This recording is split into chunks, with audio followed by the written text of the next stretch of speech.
respondeu Samuel: Não tenham medo. De fato vocês fizeram todo esse mal. Mas não deixem de seguir o Senhor. Antes, sirvam o Senhor de todo o coração.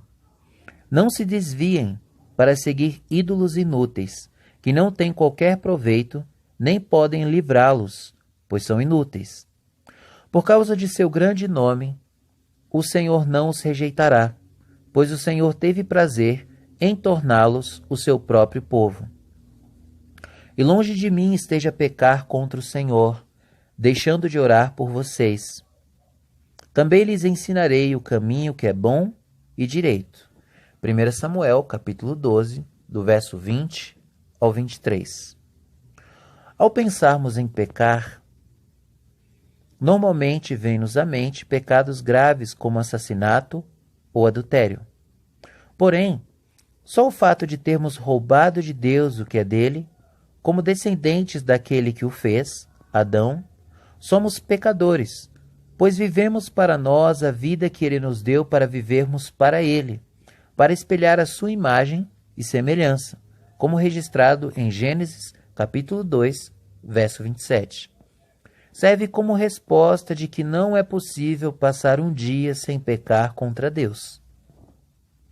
Além disso, todos, até os mais fervorosos cristãos da história, transgrediram o primeiro e principal mandamento.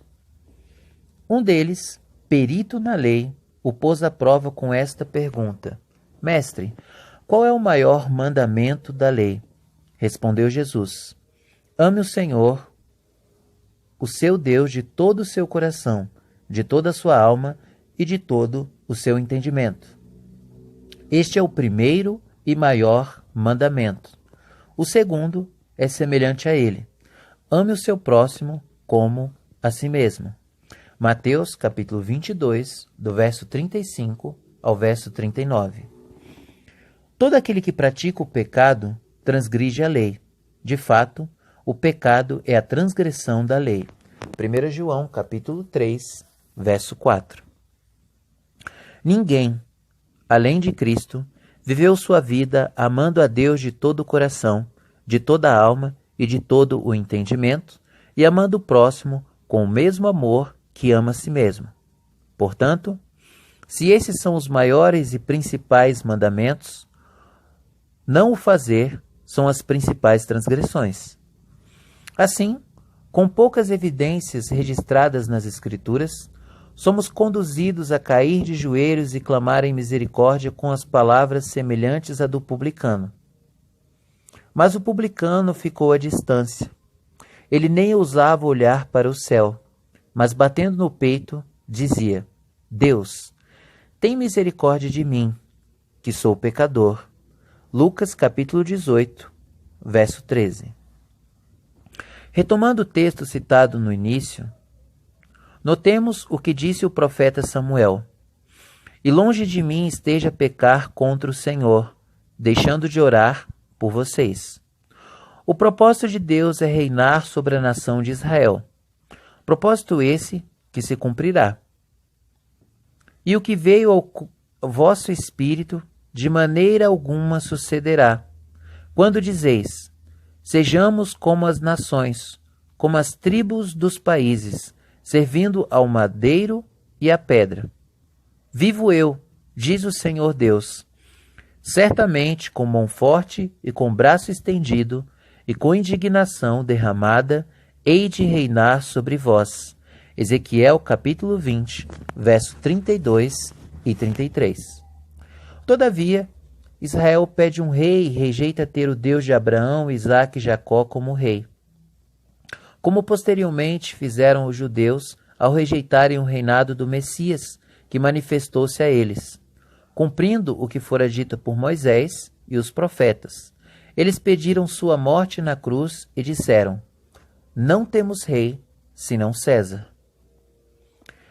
Samuel pecaria se deixasse de orar pelo povo.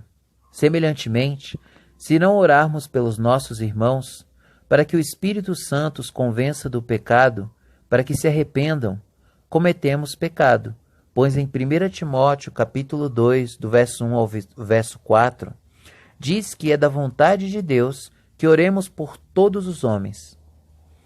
Será que não passamos um dia sequer sem orar por pessoas que estão em rebeldia contra Deus, principalmente aqueles que propagam heresias destrutivas? Outro texto que ressalta semelhante pecado é o que se encontra na Epístola de Tiago. Pensem nisso, pois quem sabe que deve fazer o bem e não o faz, comete pecado.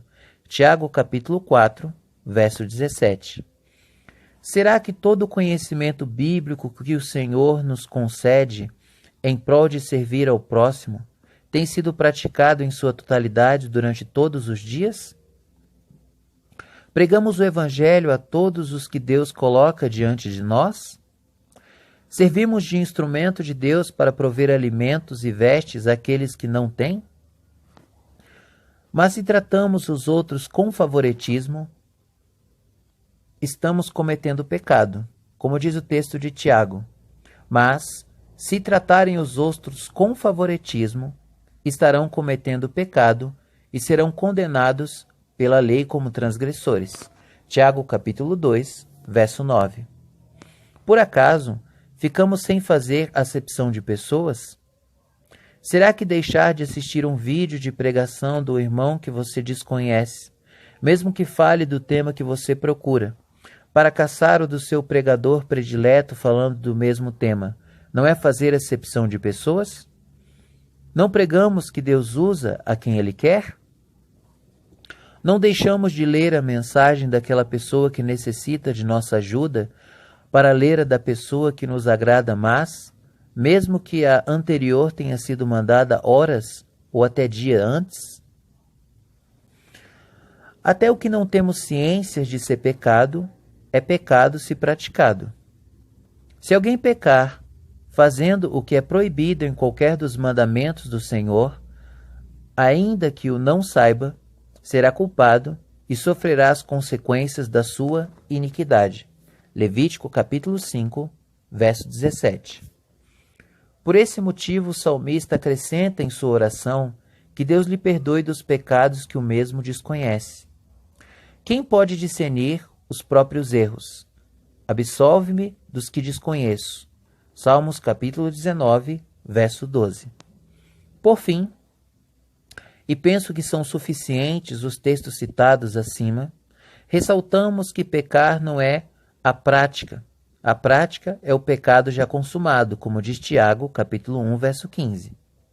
O nosso coração é a fábrica de pecados. Do coração do homem procedem as inclinações para o pecado, como o Senhor Jesus falou e está registrado em Mateus, capítulo 15, do verso 17 ao verso 20. Se em seu coração você desejar uma mulher, mesmo que não se envolva fisicamente, já é um adúltero. Mas eu lhes digo, qualquer que olhar para uma mulher para desejá-la, já cometeu adultério com ela no seu coração. Mateus, capítulo 5, verso 28. Portanto, não há possibilidade de viver sequer um dia sem pecar, pois não há homem que justo sobre a terra que faça o bem e nunca peque. Eclesiastes capítulo 7, verso 20.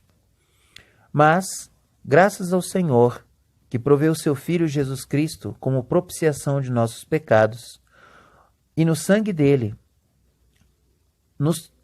somos purificados de todo o pecado, de maneira que ele, Deus, nos olha, cobertos com o sangue de Cristo, e diz: esses são os meus filhos, e neles me tenho comprazido.